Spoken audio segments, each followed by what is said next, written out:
Black Americans in this society, and we were slaves here, and we did a lot of free work. Whatever they did was in another country, and we certainly applaud their history, but don't come here talking to sons of slaves about that. And if there's something anti-Mexican about what I said, then I apologize for the anti-Mexicanness of it. I was talking to one individual. I guess that's part of it, that or at least one line in there that did get some people probably upset more so than others, because a lot of people familiar with the comedy, I am as well. I didn't hear a whole lot that was, a departure from some of the other stuff I've heard you say in routines before, but you did say we were slaves, speaking of black people, y'all just work like that at the landscaper. Even that statement, right? You don't apologize for that one either? You think that one got too close to going over the line? I can't apologize for it, even if it was close to the line, because at the end of the day, I wasn't there to make racial conversation. I was there to tell a joke. The joke was, if Mexicans love America, could they give black people Mexico? That was the entire joke, because we love it and it's real close. We couldn't go back to Africa because of the flies. That was the joke. None of that's airing on the tape. This is an hour and a half show, sir. Now, would you, do you understand, at least some people hearing that, and you were talking to one guy. It's clear that other people in the crowd were laughing at what you were saying to him, even as you were going off on the one guy. If I had disrespected Mexicans, I wouldn't have been able to get out of there alive, sir, with all due respect. But as people, do you understand why people who do hear it maybe do get offended by it, who maybe didn't read or listen to the whole 7-8 minutes of it, but just maybe read a few comments?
Yeah.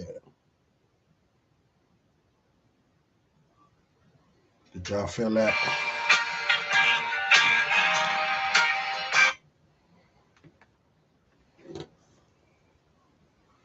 What's that Larry Hutchins right there? Y'all look him up. Did y'all hear that Marvin Gaye feel on that jump?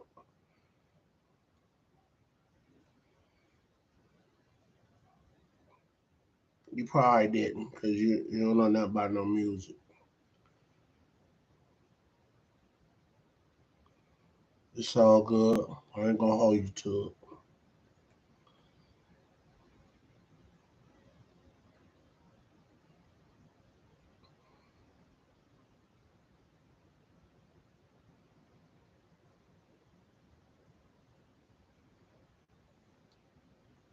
Now, we got to start with something. We have been to a lot of black celebrities in the world. We just deal with it, thank Jesus, and keep on going. Sir. Now, I guess it's clear to say, you gave me a little bit of what he was saying, but he kept going on and on, this heckler. Now, what was it? You said he said, F America. That certainly set you off. But go ahead.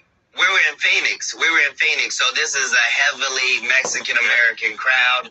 I gave $5,000 out to a Mexican-American serviceman at this same show.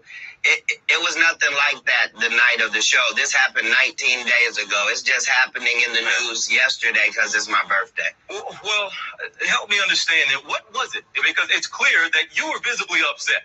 And you said you're a proud American, you defended this country. So is that essentially what it was? He was clearly out of line in your opinion, but he really got you hot. I was offended because he was making a statement that we're not allowed to make in this country. In this country, you have to pledge allegiance to America first and your country of origin second. And so the fact that he was blatantly disrespecting the law that we all follow. Black people worked too hard to become Black Americans in this society, and we were slaves here. And we did a lot of free work. Whatever they did was in another country, and we certainly applaud their history, but don't come here talking to sons of slaves about that. And if there's something anti-Mexican about what I said, then I apologize for the anti-Mexicanness of it. I was talking to one individual. I guess that's part of it, that or at least one line in there that did get some people probably upset more so than others, because a lot of people familiar with your comedy, I am as well. I didn't hear a whole lot that was, a departure from some of the other stuff I've heard you say in routines before, but you did say we were slaves. Speaking of black people, y'all just work like that at the landscaper. Even that statement, right? You don't apologize for that one either? You think that one got too close to going over? I can't apologize for it, even if it was close to the line, because at the end of the day, I wasn't there to make racial conversation. I was there to tell a joke. The joke was, if Mexicans love America, could they give black people Mexico? That was the entire joke, because we love it and it's real close. We couldn't go back to Africa because of the flies. That was the joke. None of that's airing on the tape. This is an hour and a half show, sir. Now, would you Do you understand? At least some people hearing that, and you were talking to one guy.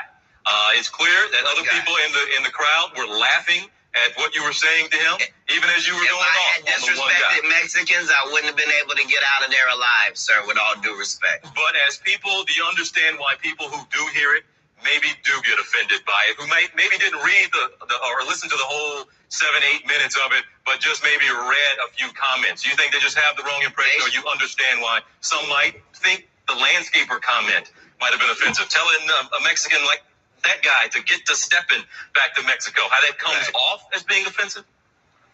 No, he said that we were in Mexico. So let me just say this. Yes, I can see what you're saying, TJ.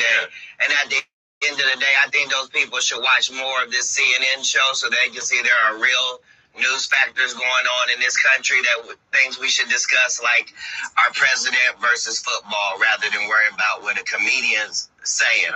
If you don't like me, don't come see me. If you do like me, I'm here for you. But I love Mexicans and I love Mexican Americans. But I love America overall. Let's be very clear about that. Any concern? All right, I need to go and look up that comedy show or wherever he was telling them jokes where somebody was heckling him and he just got at him, you know what I'm saying? And that's the nature of comedians, you know. You come to their show and you trying to be funnier than them, then you open the door for them to get at you, you know. And then don't get all sensitive and all upright and holy than thou when you're there trying to mess up their money at the end of the day, you know. So, you know, I mean, like, now I would say you got comedians that will pick at you because that's part of what they do, to be like improvish, uh to spice up the show. Anybody in the audience there talk about your shirt, or if they think you ugly, I mean, and they playing, but then they might be telling the truth. You might be something harsh to look at, I don't know. So, rule number one, if you don't have a sense of humor, then don't be trying to be sitting all up front because they'll pick at you. Now, if that happened and then you want to have your 15 minutes and go back and forth with a professional comedian who could probably, tear you up in jokes, then try your hand. I mean, one thing you will get is famous. Now that the fact that everybody got a cell phone and they recording, they taking pictures. So yeah, you're gonna be famous if that's what you want. But don't play the victim at the end of the day. Don't do that. Don't do that. You know what I'm saying? I think Cat Williams is a target because he's truthful and he's not the go along, get along type of dude. And he's very unorthodox. And, like he said, it's a crew that's formed to be against him. And, so somebody like Steve Harvey or Cedric or anybody he talked about, and they just happen to go see him, and they're gonna stand on business for who they like. So, but when you do that, just know he gonna fire back. So this is what we have right now that they talking about. He was like, I wasn't being outlandish to Mexicans or Mexican Americans, but if we're gonna talk about the issue itself, then respect where you at, because I guarantee if you go to Mexico, you gonna respect where you at. So don't come here acting, holier than thou and being disrespectful. Like nobody supposed to say nothing, because if you're a patriot from where you from, then we're patriots here at the end of the day. You know what I'm saying? So that's what basically Cat talking about in this interview situation. You know what I'm saying? So yeah.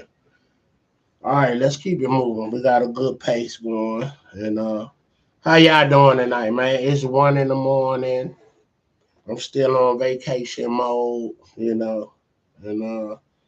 winding down, and I'll be back to the grind real soon, sooner than I would like to go back. One thing of being off on vacation, it's hard to go back.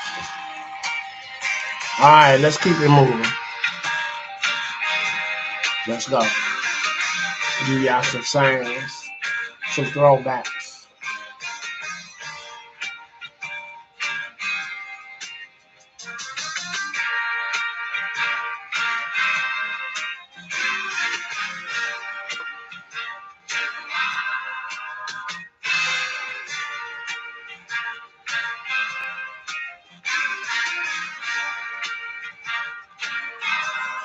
Summer sun, autumn leaves, winter's wind, springtime breeze. Children play anyway, 'cause they got love, 'cause they got Y'all love. bring that good music back, y'all. Children We're singing. cry, Heartfelt. soon When they wrote them lyrics, you feel it. You feel it on the paper, and it translated through the songs. That feeling came through that pen and that pencil. Come on, man, they ain't doing it like that. You know, only a few. Should they learn to be as we? God only knows of the carefree. All too soon they will learn all this world's unconcerned. Now I lay down to sleep. Pray the Lord He will keep. Trying days they remain, but they got love. That's the babies they got love.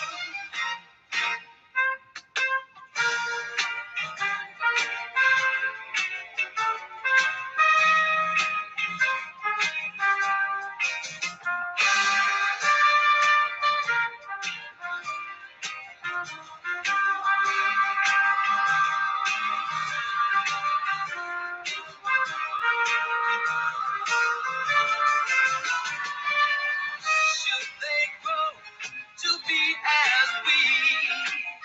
God only knows of the carefree.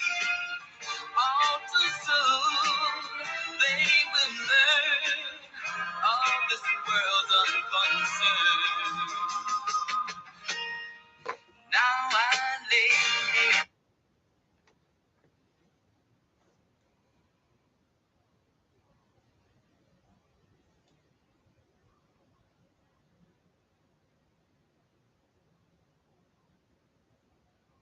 Just get y'all a little taste. You know what I'm saying? Just give you a little taste. Something to chew on. You know what I'm saying?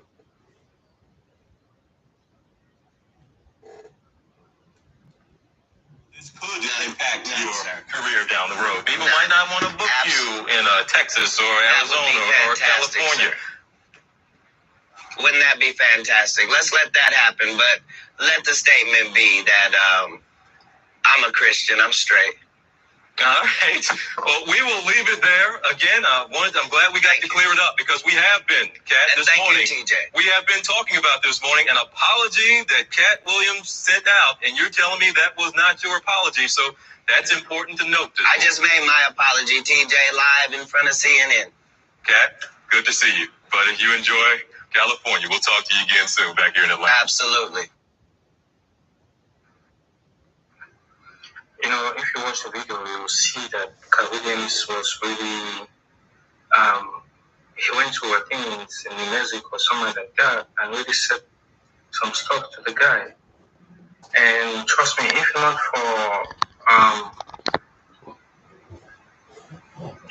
for the security, at the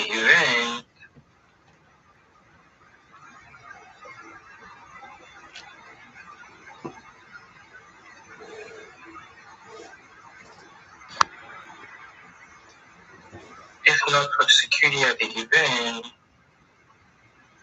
trust me, if not for the security at the event, the guy would have fought Cat Williams. But because of the security at the event, Cat Williams was held back. So I can say,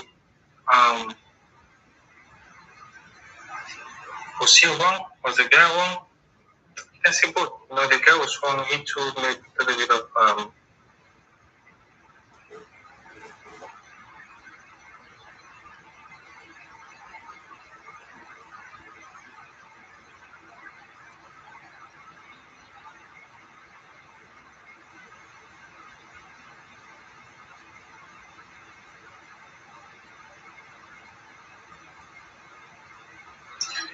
I can see when you're in the area, you should respect people's territory. And Kareem said if he was wrong, he wouldn't have got out of there alive. True, right? But also, gotta know that the security guards were there, and thank you for giving the guy 5,000. I think one of the people that $5,000. It is a good thing. They say Cat generous like that. He'll always, give back, break somebody off, because, when he come do a show, it's about 50,000, 100,000, 80,000. You know what I'm saying? So it's nothing to give $5,000. We should just respect off that money he just made. Especially when we're in people's areas, we should try that's a good as much as possible that he's doing that he don't have to do. To respect the areas, because it is where they live, it is where they control, See, Mexican love Mexico. Mexican love Mexico. Can they give America back to? Can they give Mexico to America? No, they can't. And he says you can't go back. You can't go back to Africa because of the flies. Who says there are flies in Africa, though? I know sometimes the media tend to portray a lot of false narratives about Africa, which is definitely not true. So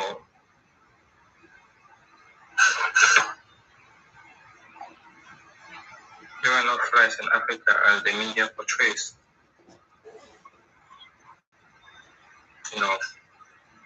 There are no flies in Africa as the media portrays, and I can say at the end of the day, let's just respect people's narratives, people's beliefs, and what people want to say or don't want to say or share about the nation. We should just about the state. We should just respect that at the end of the day. I think it will greatly help with a lot of these things. And going back to Kamala Harris, it's a good thing that Barack Obama and Michelle Obama endorsed her, so she's slowly getting popularity. So now it's left for the Trump's team to also Biden and Kamala Harris is proteges of Obama. So his legacy still lives on as long as Biden and Kamala Harris is still in play and in position. Everybody voted for them because of Obama. You know what I'm saying? So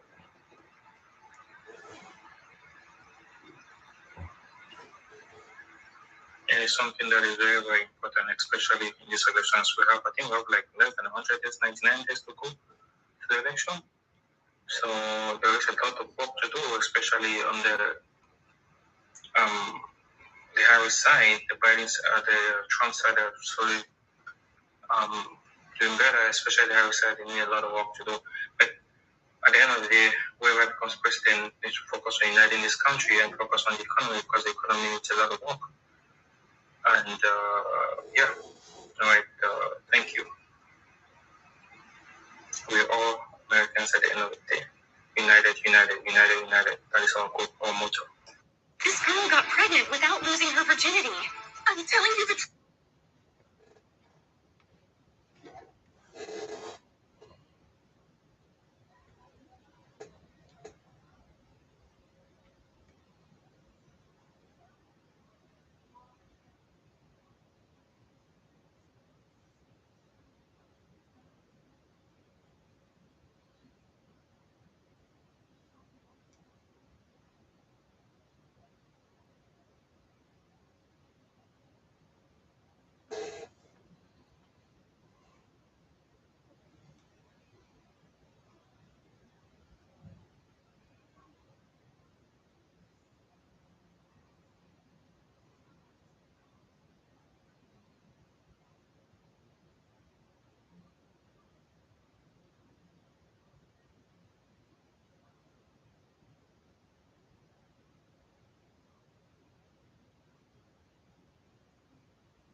Kirk Franklin is synonymous with contemporary gospel music. He is known for his revolutionary approach to the genre and his ability to bridge the gap between traditional gospel and urban music. His journey from a troubled youth to a renowned gospel artist, producer, and songwriter is a testament to his resilience, talent, and unwavering faith. Keep watching as we reveal what Kirk Franklin finally admits at 54. Early life. On January 26, 1970, in Fort Worth, Texas, Kirk Dwayne Franklin was born into a world full of hardships. Significant obstacles in his early life shaped his future and inspired his music. Kirk was raised by his aunt, Gertrude Franklin, a devout woman who served as his tutor and protector after his mother abandoned him when he was a little child. Kirk's unusual gift was obvious when placed under his aunt's care. At 4, Gertrude started taking piano lessons after realizing he had musical ability. This early exposure to music served as more than just an extracurricular activity for young Kirk. Amid the upheaval of his early years, it gave him a sense of purpose and a medium of expression. Kirk was a kid prodigy whose musical abilities developed quickly. At 11, he conducted the adult choir at Matt Rose Baptist Church, located close to Dallas. This was a fantastic accomplishment that demonstrated his extraordinary skills and his deep affinity for music. His participation in church music was more than just a pastime. It played a significant role in his upbringing and formed a core part of his identity. Gertrude's belief in him and her commitment to fostering his abilities gave him stability in an otherwise elusive period. Despite his early successes and aunt's encouragement, Franklin had an arduous adolescence. He grew up on the streets of Fort Worth, which were well known for their harsh reality and frequently merciless character. As a youngster, Kirk struggled to resist the influences and temptations around him and was dragged into a world of danger. His financial insecurity further complicated his early existence. Kirk's rebellious streak added to his instability and unhappiness, heightened by his family's ongoing financial struggles. Franklin's connection to the church and music soured during this tumultuous period.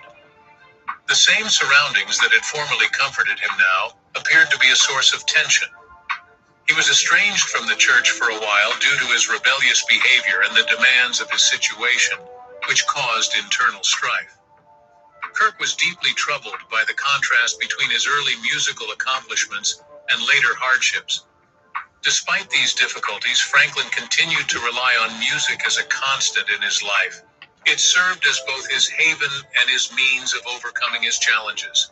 When other areas of his life felt out of control, the structure and Pull up with discipline he me at received from his engagement in the 1:27 church in the choir morning. and his musical Type training your gave name him a in. What's sense of up? purpose. Music All was right, a well, love thanks for for him stopping and a by. way of life, guiding him through the challenges of his I early wanted to show years you some and love. giving him a reason to live beyond his current struggles. Learn about crypto and get rewarded as you learn.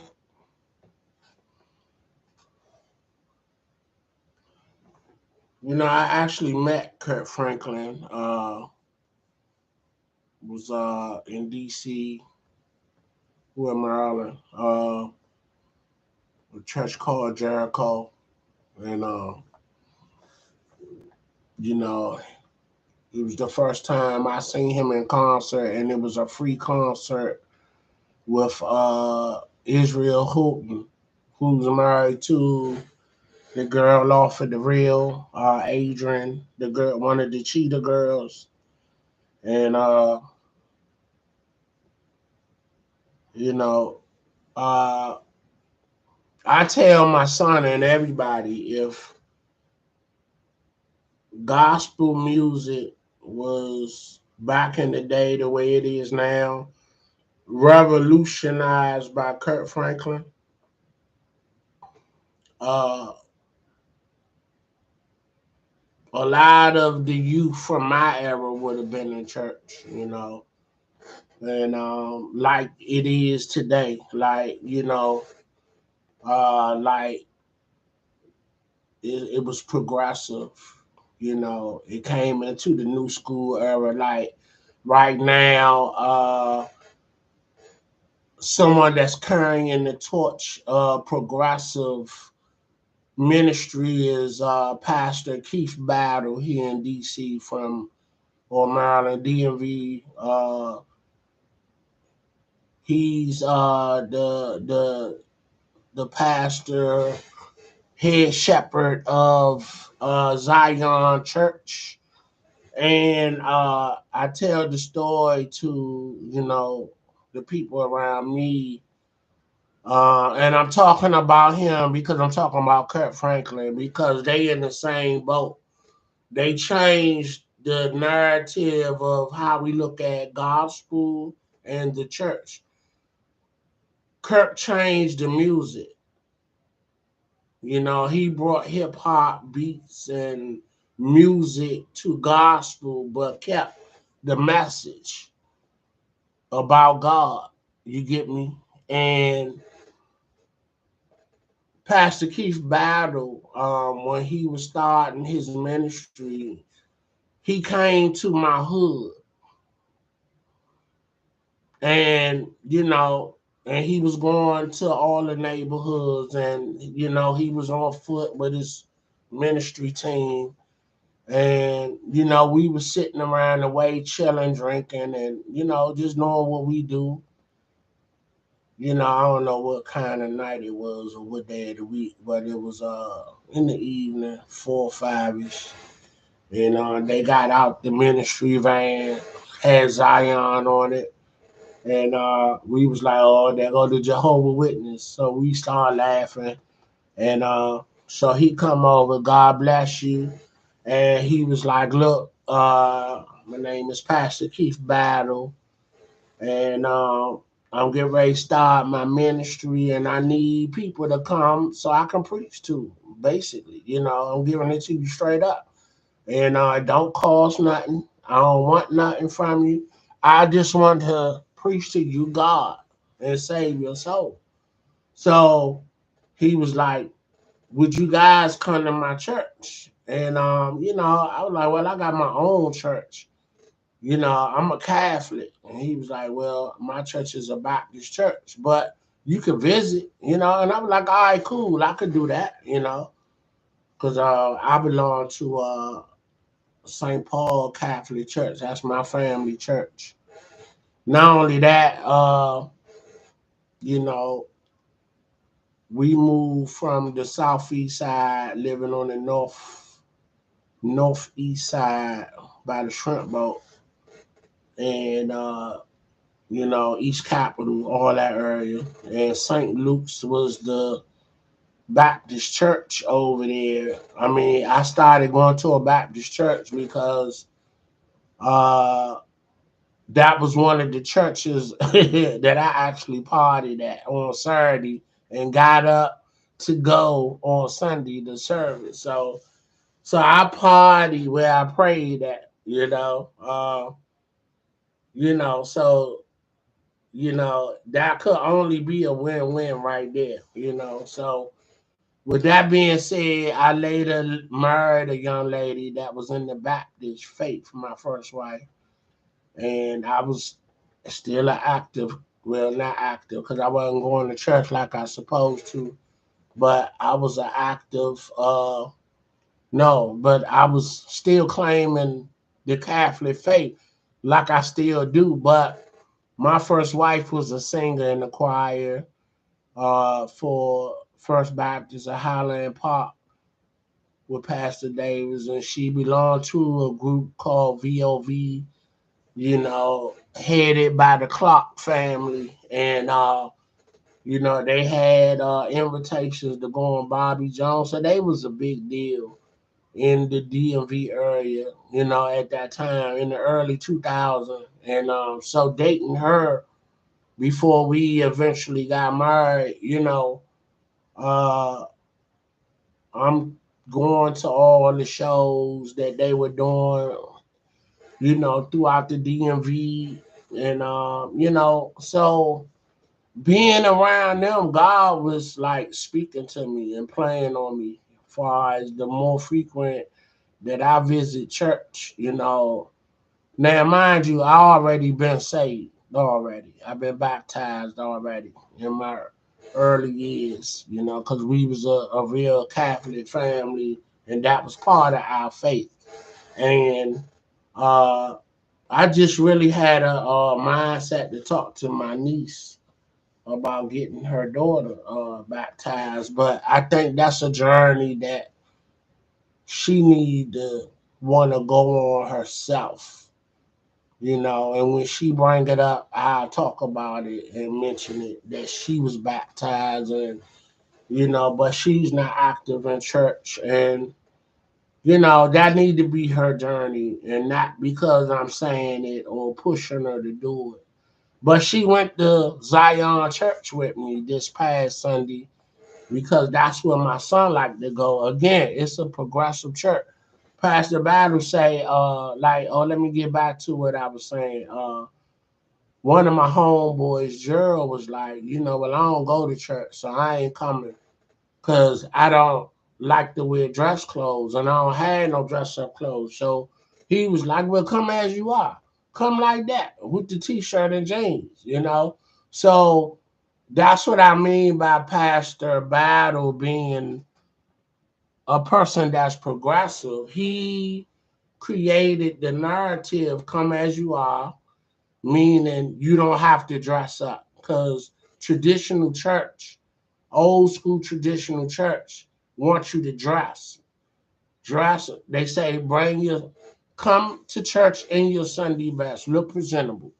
You know what I'm saying? Look like you're dignified and look like you're upstanding, and but it is deeper than that. I explained to my son and my wife, I said, look, and this is what I was taught. People back in the day had jobs that consist of you wearing a uniform. So the only time you dressed up was when you went to a funeral or somebody get married, So when it was time for church, you were happy and glad to go and pick out and buy you a nice suit that you probably would wear every Sunday. I know for a man back in the day, you just changed your shirt. and tie, but you literally wore that suit, until you built your wardrobe. You wore it every Sunday, and that's what I was told, and because people didn't really have money back in the day, you had enough for bills and food, take care of the family. So fashion wasn't on nobody's mind, but you were proud to put that suit on because it made you feel dignified. It was the one day out the week you could get out that uniform that you wore. You get what I'm saying? And you really can look at yourself in the mirror and see somebody else different, and be like, you look good when you spiff up, Uh, so that was the whole narrative of dressing up to go to church, to just feel good about yourself. And that was like the real only time you've really got to dress up within your week. Again, unless you was going to a funeral and a wedding. Now ain't nobody dying every day and ain't nobody getting married every day. So if you waiting on a funeral or a wedding to put on a nice suit and some nice dress shoes and a shirt and tie, you know what I'm saying? And I'm sure it's the same for the women back in the day to wear a nice dress, So yeah, you were happy to go to church. Not just to get the word, but just to wear a nice suit and feel good about yourself. So that's where the narrative come from of dressing up in the traditional music, the old school music. So Kurt Franklin come along. Kurt Franklin, I think, wanted to be a rapper but couldn't rap. I think he wanted to sing but really couldn't sing. But he wrote music and he learned how to play instruments. So that's where his strength was. And he was raised in the church community. And so he had a love for hip hop and he figured out how to intertwine it. And I don't know if he was really understanding what he was doing, but he did it. And he's responsible for what the new age of gospel music is today. Kurt Franklin gets that respect and that props, and everybody else coming behind him. But he is the pioneer of progressive gospel as we know it to be today. And Pastor Keith Battle, like I said, he said, come as you are. So just this last Sunday, me, my son, my niece, and her daughter, my great niece, we went and we had a good time at church. And everybody was relaxed with, they had their Jordans on, jeans, a t-shirt, a baseball cap on, like you just stepped outside and you just hanging out. That's how comfortable he made church feel instead of it being all stiff, and sitting up in there. And then, he get to the word and got you in and out, you know, uh, he and this is very oriented the way he do it. You get praise and worship for like 30 minutes and then he preached for a good hour, 45 minutes. He ended with praise and worship and the benediction and you know what I'm saying? He give you everything you need, but what's unique about him is that he up there with a baseball jersey on. You know what I'm saying? And he not in a traditional suit, but he can go there with it, when he feel like he don't want to, you know what I'm saying? He could flip the script, because he had to come up through the traditional, but then, you know, everybody that's entering anything that you do, you want to put your own signature on things. And that's what he did. So let me try to pull up some footage of, you know, church Sunday. I go to First Baptist of Highland Park, and so my wife was a member there, my first wife, and so with that being said, uh, you know, I got saved again in that church on the strength of my wife because the elders were saying to me, if you want your blessings, you guys need to be equally yoked. And, so I want my blessings. So I went on and got married in that church and I got baptized again. So I'm two times blessed at the end of the day. That's the way I see it. I still claim my Christianity faith of being a Catholic, and I'm also a Baptist. You know what I'm saying? You know, so yeah, we switched it up. And hey, who up with me this morning? It's 1:42. What you doing up? Thank you for stopping by. We trying to see what your boy doing this morning. You know, appreciate you stopping by. You ain't gotta say nothing. You know, you probably woke up and went to the bathroom and then saw me on the screen. That's what's up. Yeah, but I'm talking about Kurt Franklin and how progressive that he was and instrumental of changing the game of gospel music. And I'm correlating him with uh, Pastor Keith Battle from the DMV from Zion Church. Good morning to you. Thanks for stopping by. You know what I'm saying? And yeah, I'm trying to find some video footage of Sunday, Pastor Battle preaching. Oh, I'd like to give a shout out to my wife. Today is our ninth anniversary. I thought it was 10 years already. And we vacation. No, not vacation. We honeymooned in France, Paris, France. And so I was excited about how it's been 10 years. Actually, it was 9.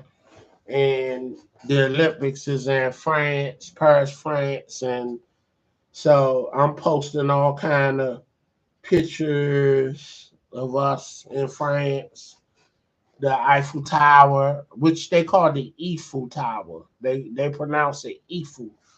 So us as Americans, we switched it up. We said Eiffel, but it's actually Eiffel. And I'm actually on vacation. That's why I'm up so late. And cause my sister car down, and I'm picking her up from work.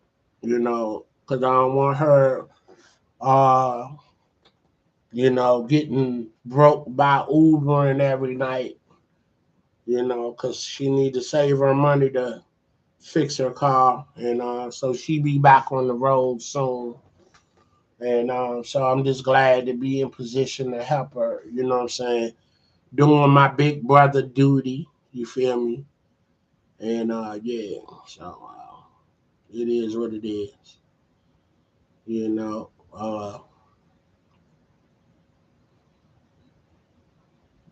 for sure. You know, trying to find the Pastor Battle video of him preaching. I'm deleting some things that I was recording earlier that I already posted. So it's the 31st. The first is I guess Thursday. Uh, I had a young lady I used to date, Linnell White. Her birthday is on the first. Happy birthday, Linnell. Then my niece starts it off the second. Her birthday. My parents' birthday. No, anniversary is August 6th. Then my mother-in-law, my current wife, mother, her birthday is the 10th. Then my wife is the 15th. My current wife. Uh, who else? My grandbaby birthday is the 27th. And my son ends the month with on the 30th. He be 21 years old.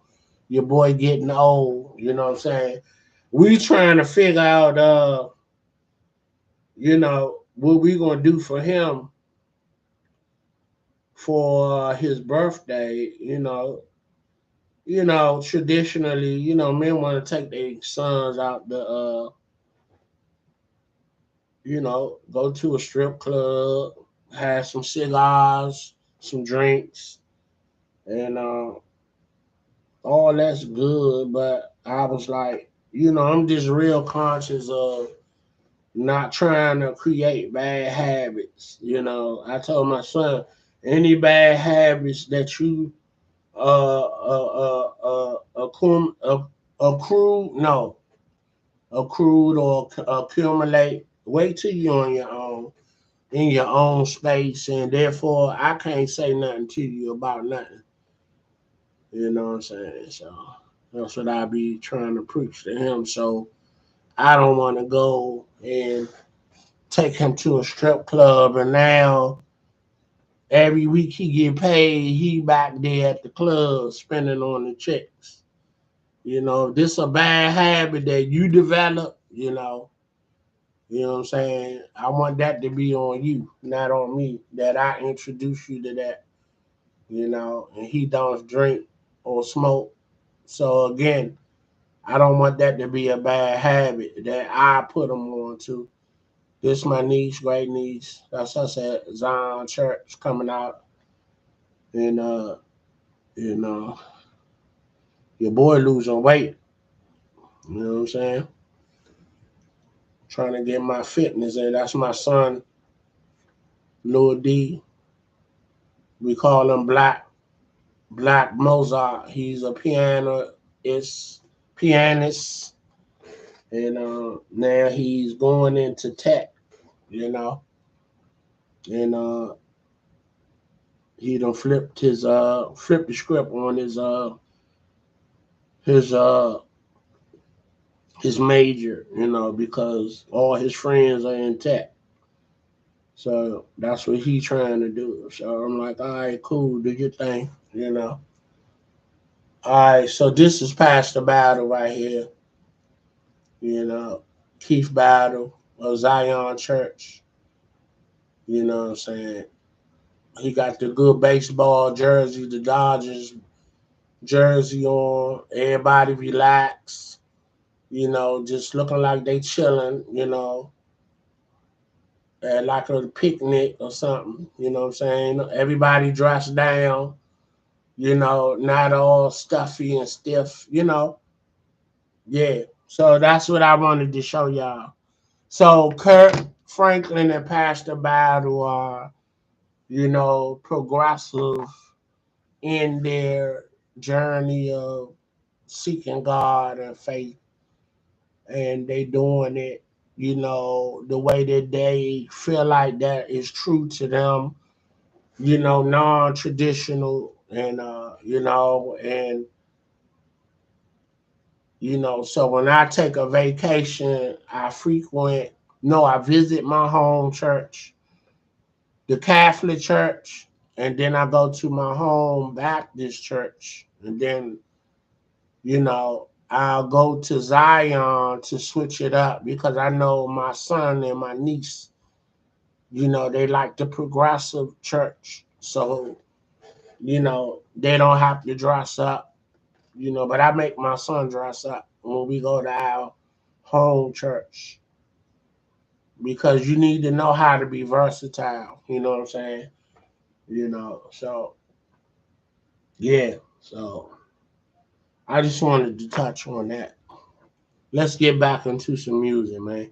We having a good night. Just rapping, 1 in the morning. You know, we on the uh. You hear my stomach growling? I went to Morton's Steakhouse for my anniversary dinner. Me and my wife, and the food was good. I had sea bass, and that was a $50 fish. That was very good. Swordfish is nasty. You know, it tastes real rubbery. You know what I'm saying? And I had that years ago listening to Donnie Simpson. He talking about he had swordfish at the restaurant Chrisfield's, and I go up there, had that swordfish. It was nasty. Not nasty, but I just didn't enjoy it, and I wouldn't get it again. And maybe because it was dry, it just had butter on it. This sea bass came with a nice sauce, and it was like a broth type of sauce, and it was good. It made it pop like it did. You know what I'm saying? So yeah, you know, got food upstairs. I might go eat something after I finish recording.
I hear some Barry White and some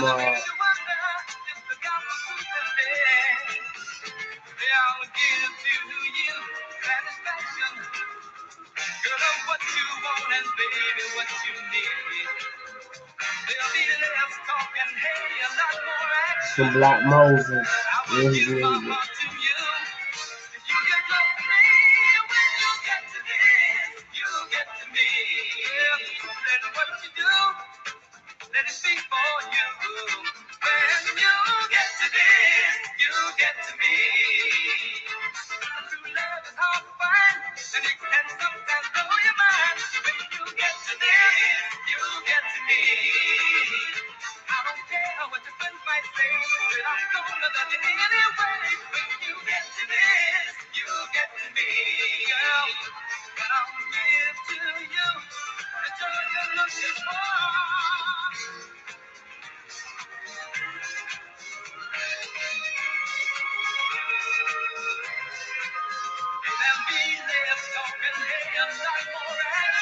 Isaac Hayes, Black Moses.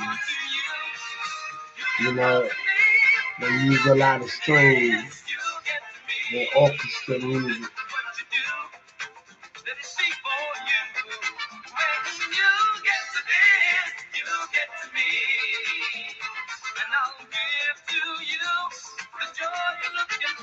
I hear the cougars in there.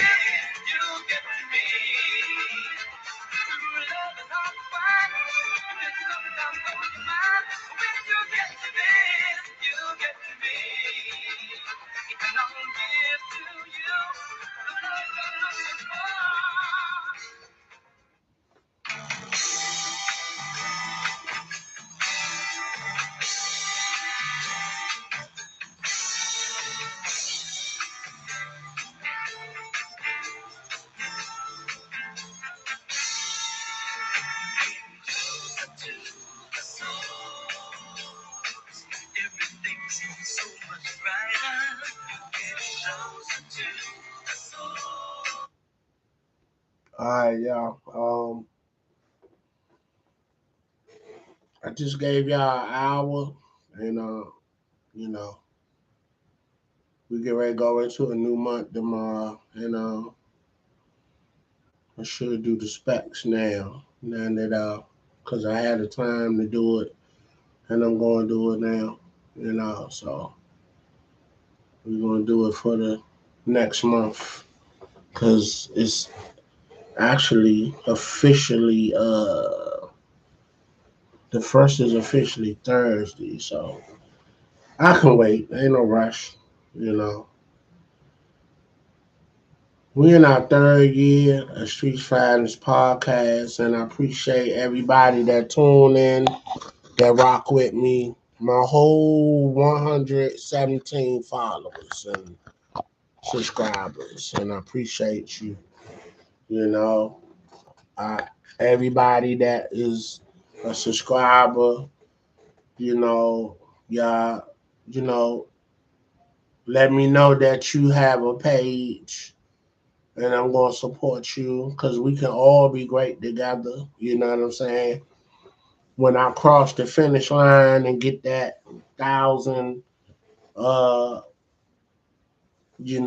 subscriptions, I want it to be organic, and I ain't rushing it. I'm going to build my platform slowly but surely and organically, and therefore I know I have official followers rocking with me, and we're gonna keep moving, man. We're gonna keep rocking, and we're gonna keep some substantial conversation going, and it's gonna be heartfelt. It ain't gonna be just gossip all the time and bashing nobody.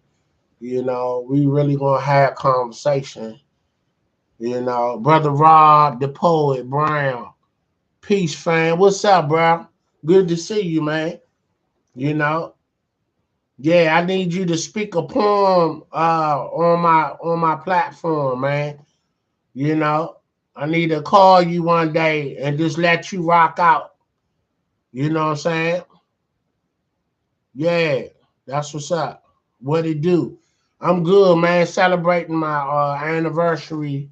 Well, officially yesterday, and been 9 years. I've been with my new wife, and man, we doing good, man. That's what's up.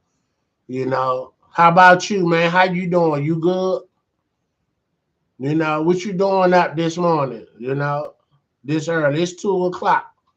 I'm on vacation, so that's why I'm just doing me. You feel me? You know, but always good to see you and talk to you. You feel me? You know, yeah, man. I be following you on social media.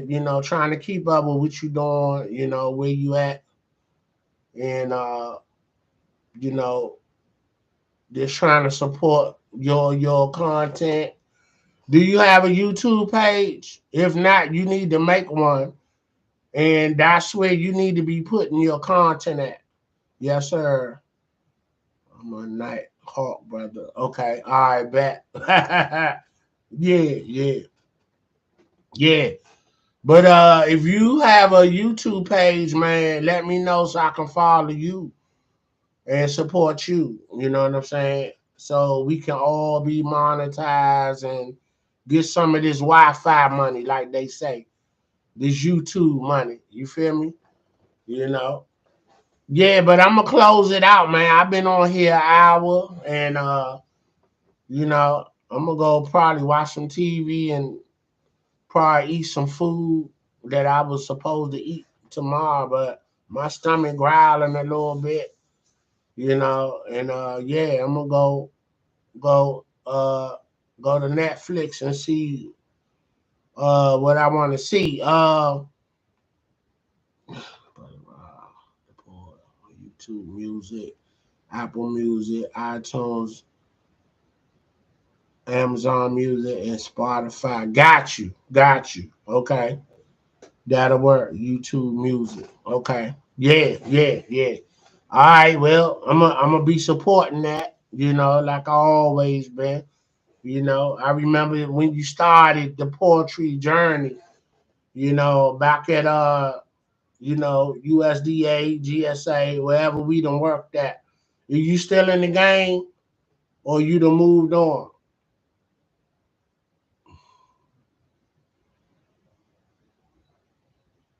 Yes, sir. Okay. Yeah. I'm 28 years in the game. I'm out Rockville, Health and Human Services and at White Oak, you know, and that's FDA. So yeah, you know, I mean, if they cutting it, they cutting the check. I'ma show up. Yes, sir. Yeah, good to see you, man. Good to hear from you. Thanks for tapping in. I'm gonna close this out. This has been another one. If you want to see the whole video, play it back, and check out some other videos, and I'm gonna support you on YouTube Music, and man, we gonna keep rocking. You know how we do. All right, salute and peace, and this Big Dave. You know what I'm saying? Streets Finest podcast, another classic. And I'm gonna close this out. You know, everybody, y'all go check out my man, brother Rob, the poet. He's on Apple Music, YouTube Music, iTunes Music, and Amazon Music and Spotify. So that's my man. Over 20 years. Good poetry, content. That he put music behind, and yeah. So support my man and run his numbers up for sure. All right, I'm gonna close this out. Y'all be easy, and I holler. Peace.